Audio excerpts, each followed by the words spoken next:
Ayat Kursi dan Abu Hurairah. Kisah bermula saat sahabat Nabi yaitu Abu Hurairah diamanahi oleh Rasulullah untuk menjaga barang zakat Ramadan. Suatu malam tiba-tiba ada seorang yang tertangkap Abu Hurairah hendak mencuri sebagian barang zakat tersebut. Abu Hurairah pun berkata, "Demi Allah, sungguh aku akan melaporkanmu kepada Rasulullah." Namun pencuri tersebut justru berkata dengan memelas, "Sesungguhnya aku sedang membutuhkan. Aku mempunyai tanggungan keluarga, dan aku mempunyai hajat yang sangat mendesak." Abu Hurairah yang merasa iba pun melepas pencuri itu. Hingga keesokan harinya, ia menghampiri Rasulullah untuk mengadukan peristiwa yang terjadi pada malam itu. Rasulullah pun bertanya, "Wahai Abu Hurairah, apa yang dilakukan oleh pencuri tangkapanmu semalam?" Abu Hurairah pun menceritakan apa yang terjadi semalam dengan jujur. Ia berkata bahwa pencuri tersebut tengah dalam kondisi mendesak untuk menghidupi keluarganya. Maka aku pun merasa kasihan, lalu melepaskannya.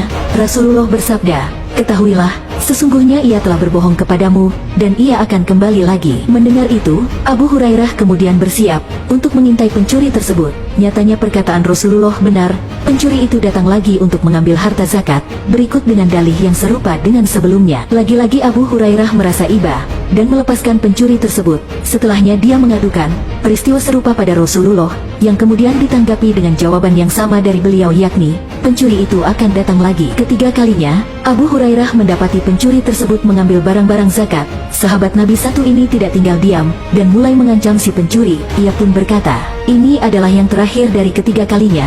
Kamu berjanji tidak akan mengulangi lagi, dan ternyata kamu tetap mengulanginya." Alih-alih beralasan bahwa pencuri tersebut tengah dalam keadaan mendesak, ia justru menyampaikan nasihat pada Abu Hurairah untuk membaca doa ini sebelum tidur. Pencuri itu berkata, "Lepaskanlah aku akan mengajarkan kepadamu beberapa kalimat yang dengannya Allah akan memberimu manfaat. Bacalah ayat kursi sampai akhir ayat.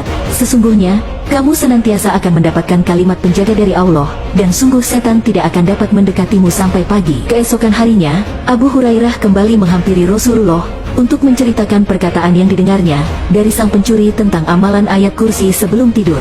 Lalu, Rasulullah berkata, "Ketahuilah, sesungguhnya pencuri itu telah berkata benar kepadamu, meskipun ia itu adalah pembohong." Rasulullah pun melanjutkan, "Tahukah kamu, siapakah orang yang kamu ajak bicara selama 3 malam itu, wahai Abu Hurairah?" "Tidak tahu, wahai Rasulullah," jawab Abu Hurairah, dan Rasulullah bersabda, "Pencuri itu adalah setan."